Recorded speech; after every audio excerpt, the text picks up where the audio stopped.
இந்த அகிலத்தை ஆக்குவதும் ஆளுவதும் உழைப்பவர்கள்தான். அகிலத்தை ஆளும் உழைப்பின் உறுதியை என்றும் வணங்கும் 550D கம்பிகள். வெங்கட் பிரபு எடுத்துங்க, என்ன பியூட்டிஃபுல்லா சப்ஜெக்ட் சொல்லக்கூடிய ஆள் அவர். கேமியோ தானே சார் அந்த கோட் படத்தில் நீங்கள்? சிபிஐ ஆஃபீஸர்ஸ் மாதிரி ஒரு 5-6 யங்ஸ்டர்ஸ்ன்னு வராங்க. அதில் நான் என்னது யங்ஸ்டர். அதே மாதிரி உங்களுடைய இப்போ நான் அந்த சீனில் நான் சொல்கிற ஒரு டயலாகு அது கட் பண்ணாமல் வந்ததுன்னா தியேட்டர் அதிரும் கிளாப்ஸில்.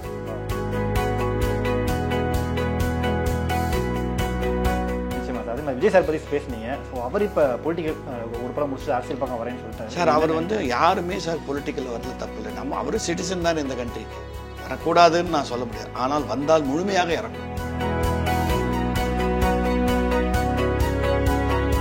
இசைஞானி இளையராஜா அவருடைய வாழ்க்கை வரலாறு இப்போ திரைப்படமாக தனுஷ் ரொம்ப சந்தோஷம். ஏன்னா உங்களுக்கெல்லாம் இளையராஜா இன்னைக்கு தெரியும், அவர் பாவலர் ராஜையாவா எனக்கு தெரியும். ஆனால் ஒரு படத்துக்குள்ள அவர் வாழ்க்கையை அடக்க முடியுமா சார்? அதான் எல்லாரும் படம் காந்தி படத்தையே அடக்கிட்டாங்க, காந்தி லைஃபே ஒரு படத்துக்குள்ள அடக்கிட்டாங்க. இது என்ன பெரிய விஷயம்?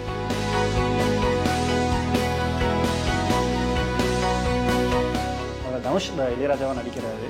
Good. I think Dhanush is a wonderful actor. இன்னைக்கு நடிப்புல ரோல் வித்தியாசமா ஏதாவது பண்ணணும்னு அவங்ககிட்ட தான் போகணும்.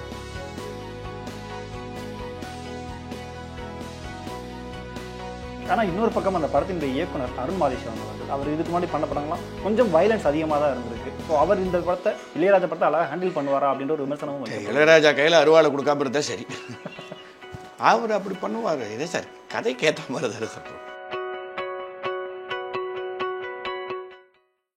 வெங்கட் பிரபுவோட ஒர்க்கு. ஸோ வெங்கட் பிரபு எடுத்துங்க, என்ன பியூட்டிஃபுல்லாக சப்ஜெக்ட் சொல்லக்கூடிய ஆள் அவர்.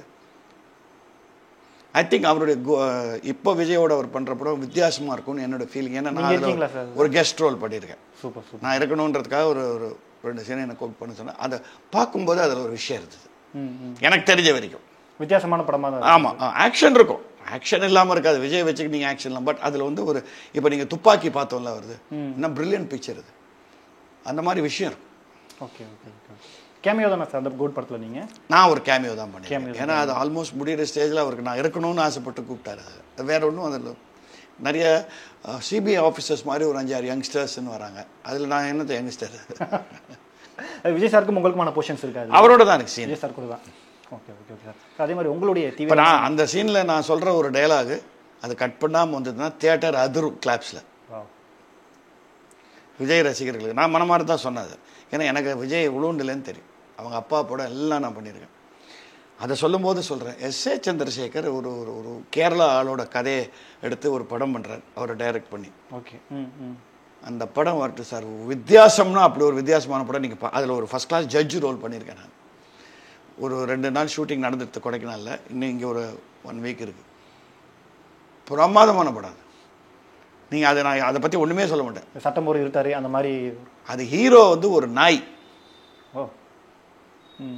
நான் என்ன உடனே அது போய் கடிக்குது, திருடனை கண்டுபிடிக்குது, அந்த மாதிரிலாம் இல்லை. நீங்கள் பாருங்க அந்த படம், நீங்கள் பார்க்கக்கூடாது. இன்னும் டைட்டில் பேர் வச்சாங்களா தெரியல எனக்கு. But so SA. சந்திரசேகர் படம் நிறையா பண்ணியிருக்கேன். ஸோ நான் விஜயில் சின்ன வயசுலேயும் பார்த்துருக்கேன்.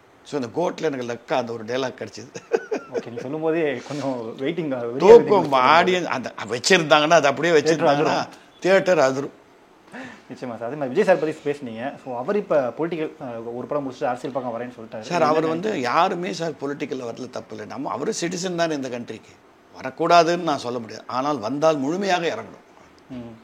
அதான் ஒரு படத்தோட நிப்பாட்டியும் எடுத்து முழு நேரம் அரசியல் தான் அப்படின்னு சொல்லுவாங்க. அது வந்து ரசிகர்களுக்கு பெரிய டிசப்பாயின்மெண்ட்டாக இருக்கலாம். பட் அவர் அப்படி வந்தாருன்னா அவர் என்ன நல்லா இருக்குன்னு அர்த்தம். சினிமாவை யூஸ் பண்ணார், ரைட்.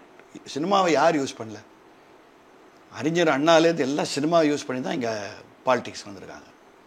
அது இல்லைன்னு சொல்ல முடியாது. வசனங்கள் எழுதி அது தீப்பொறி ஆனதுனால தானே எல்லாம் வந்தாங்க. ஸோ இவர் அது தப்பு இல்லை. பட் வந்துட்டு திருப்பி நான் அங்கே போகிறேன் அப்படின்னு இருக்கக்கூடாது. முழுமையாக இதில் இறங்கணும்.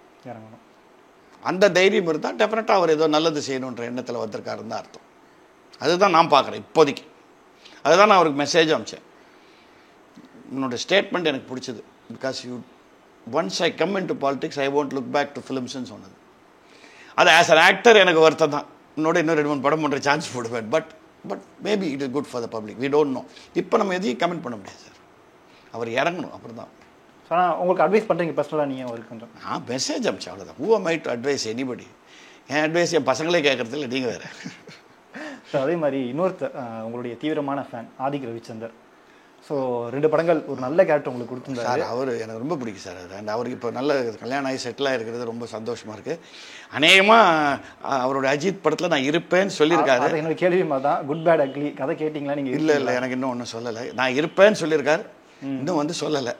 ஸோ இந்த இந்த இந்த இன்டர்வியூ பார்த்து வந்து சொல்லிட்டு கண்டிப்பாக என்ன யூஸ் பண்ணுறேன். He likes me allot. Super sir. அவரும் ரொம்ப கிளவர் டைரக்டர். ஏன்னா மார்க்கெட்டில் உங்களுடைய கேரக்டர் வந்து அதில் இன்னும் இருந்தது. அவரே எனக்கு ஃபோன் பண்ணி அப்பாலஜைஸ் பண்ணார்.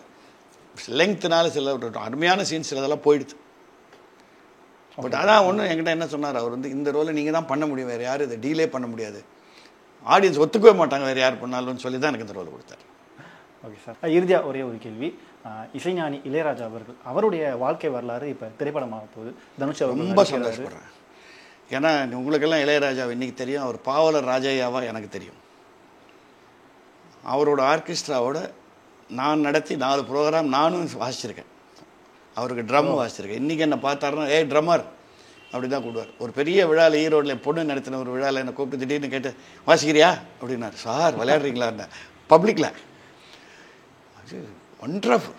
அதாவது உழைப்பால் மட்டுமே முன்னுக்கு வந்த ஒரு ஆள்னு சொல்கிறது இருக்கு இல்லையா, எந்த வித பக்கபலமும் இல்லாமல். அந்த காலத்தில் எம்எஸ்வி அவர் எங்கேருந்தோ வந்தார். ஹார்மோனியத்தை போட்டியை தொடக்கிறதுக்கு மெட்ராஸுக்கு வந்தவர். ஜீனியஸ். அதுக்கப்புறம் நான் ஒரு ஜீனியஸ்ன்னு ஒத்துப்பேன்னா அது இளையராஜா, சந்தேகமே கிடையாது. ஏன்னா நான் பார்த்துருக்கேன் அவர் வளர்றது. வெறும் இந்த ஹார்மோனியத்தை தோற்றுன்னு எங்கள் ரிஹர்சலுக்கெல்லாம் எங்கள் வீட்டில் வந்து ரிஹர்சல் பண்ணது. அதுலேருந்து வளர்ந்தார். என்ன நாலேஜ் கெயின் பண்ணிக்கிட்டார்ல. 5 வருஷத்துக்கு ஒரு தரம் தன்னை புதுப்பிச்சுக்கிட்டார்ல. கர்நாடக இசையை கற்றுக்கிட்டாரு, வெஸ்டர்ன் மியூசிக் கற்றுக்கிட்டாரு, லேட்டர் ஆர்கெஸ்ட்ரா சிம்பனி ஆர்கெஸ்ட்ரா ஆளுங்கள்லாம் பயந்து போகிற அளவுக்கு அவர் வளர்ந்துருக்காருல்ல. டெஃபினட்டாக ஆகிடுது. அதுலேயும் கரெக்டான பாசிட்டிவ் ஆங்கிள்ஸ் எடுத்து படமாக எடுக்கணும். ஆனால் அது ஒரு படத்துக்குள்ள அவர் வாழ்க்கையை அடக்க முடியுமா சார்? அதான் எல்லாரும் படம் காந்தி படத்தையே அடக்கிட்டாங்க, காந்தி லைஃபே ஒரு படத்துக்குள்ளே அடக்கிட்டாங்க. இது என்ன பெரிய விஷயம்? அது படம்ங்கிறது அவ்வளோதானே சார், 2.5 மணி நேரம் தானே சார். எல்லா பயோபிக்குமே நீங்கள் பாருங்கள் 2.5 மணி நேரம் தானே. இப்போ அடல் பிஹாரி வாஜ்பாய் பற்றி ஒரு படம் ஓடிடியில் ஓடிட்டுருக்கு, அதுவும் 2.5 மணி நேரம் தானே. அவரும் பெரிய மகான் இல்லையா அவர். காந்தி படமே 2.5 hours தானே. தனுஷ் இளையராஜாவை நடிக்கிறாரு. Good. I think Dhanush is a wonderful actor. Forget everything else. ஆரம்பத்தில் எனக்கு தனுஷ் பிடிக்கவே பிடிக்காது. என்ன காரணம்? அது ரொம்ப ஒரு கெக்கரத்தனமாக எல்லாத்தையும் தூக்கி டான்ஸ் ஆடுறது. என்னையா அவர் ஒன்று ஒரு பவர். அவரே சொல்லுவார், அங்கிள் உங்களை நான் என் படத்துக்கு கூப்பிட மாட்டேன், வந்து நீங்கள் திட்டுவீங்கன்னு கலெக்டாக பண்ணிட்டு இருப்பார். பட் ஒரு இடத்துல நான் டிரான்ஸ்ஃபார்மேஷன் பார்த்தேன். இன்றைக்கி நடிப்பில் ரோல் வித்தியாசமாக எதாவது பண்ணணுன்னு அவங்ககிட்ட தான் போகணும் போல.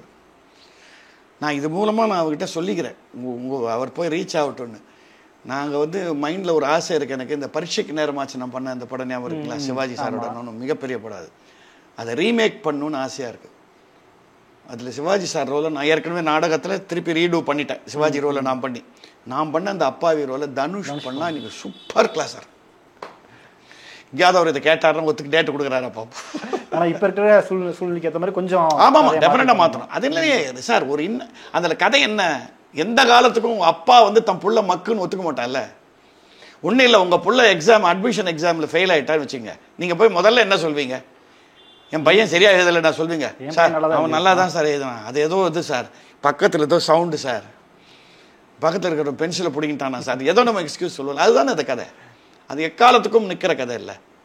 ஒரு தன் புள்ள மேலே வச்சிருக்கிற ஓவர் பொசசிவ்னஸ்ங்கிறது தனுஷ் பண்ணால் பிரமாதமாக இருக்கும். I hope. ஓகே. ஆனால் இன்னொரு பக்கம் அந்த படத்தினுடைய இயக்குனர் அருண் மாதேஸ்வரன் அவர்கள், அவர் இதுக்கு முன்னாடி பண்ண படங்கள்லாம் கொஞ்சம் வயலன்ஸ் அதிகமாக தான் இருந்திருக்கு. ஸோ அவர் இந்த படத்தை இளையராஜா படத்தை அழகாக ஹேண்டில் பண்ணுவாரா அப்படின்ற ஒரு விமர்சனமும். இளையராஜா கையில் அருவாளை கொடுக்காம இருந்தால் சரி, அவர் அப்படி பண்ணுவார். இதே சார் கதைக்கு ஏற்ற மாதிரி தானே சார் போடும், சொல்ல முடியாதுல்ல. வயலன்ஸ் படம் பண்ணவங்க சாஃப்ட் படமும் பண்ணியிருக்காங்களே, அப்படி ஒன்றும் கிடையாது. இப்போது மணிரத்னம்ன்றவர் மென்மையான படங்கள் தான் பண்ணவர். இப்போ தக் லைஃப் பண்ணுறாரு. ஸோ இவர் அதை பண்ணும்போது அவங்க இது பண்ண முடியும்ல, அதுக்கு சொல்கிறேன். தக் லைஃப்ல இருக்கீங்களா சார்? போயிட்டு இருக்கா? இல்லை. ஓகே ஓகே, சூப்பர் சார், ரொம்ப நன்றி.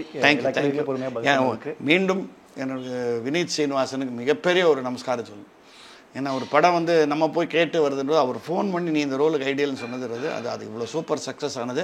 தொடர்ந்து நிறைய மலையாள படங்கள் பண்ணணும்னு எனக்கு ஆசை இருக்குது. கண்டிப்பாக சார், நாங்களும் எதிர்பார்க்குறோம் அந்த மாதிரி நல்ல நல்ல படங்கள் இந்த நடிக்கணும். வாழ்த்துக்கள் சார். Thank you sir. இந்த அகிலத்தை ஆக்குவதும் ஆளுவதும் உழைப்பவர்கள்தான். அகிலத்தை ஆளும் உழைப்பின் உறுதியை என்றும் வணங்கும் 550D கம்பிகள்.